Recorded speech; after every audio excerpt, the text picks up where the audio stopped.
এই তো আজকে রান্না করব গরুর গোশ। গরুর গোশটা আমি বেশি বলি, গরুর মাংস।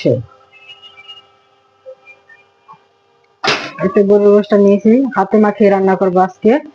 আমি গরুর গোশ সবসময় হাতে মাখিয়ে রান্না করি, তাহলে টেস্টি বাড়ে। এখন দিয়ে দিব আমি পেঁয়াজ কুচি, কাঁচামরিচ,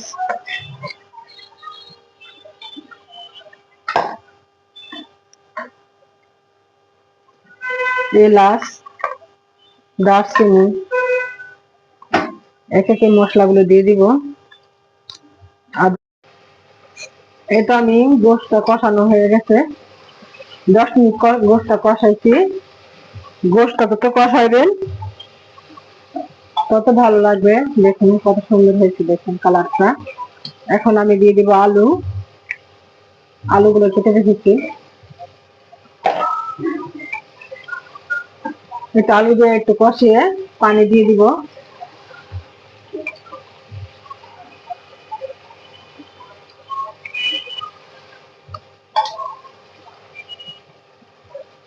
এটা এখন আমি ঝোলটা দিয়ে দিব। পানিটা বেশি দিতে যাবেন না, ঝোল যতটুকু রাখবেন ততটুকু পানি দিবেন। বেশি পানি দিলে গলে যাবে।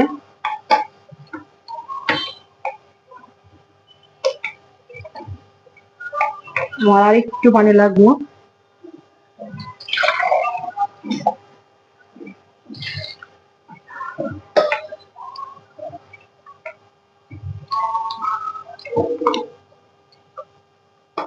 এখন আমি ঢাইকা দিব।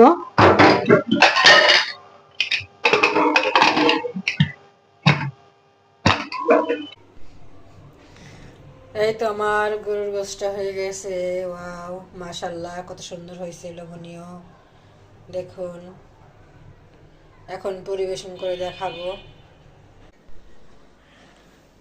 আসসালামু আলাইকুম। আজকে রান্না করলাম হাতে মাখিয়ে গরুর গোশ রান্না, আলু দিয়ে। কেমন হয়েছে রান্নাটা বলবেন, ভালো হলেও বলবেন, খারাপ হলেও বলবেন। বেশি বেশি লাইক, কমেন্ট, শেয়ার করবেন। এই তো আমার রান্না।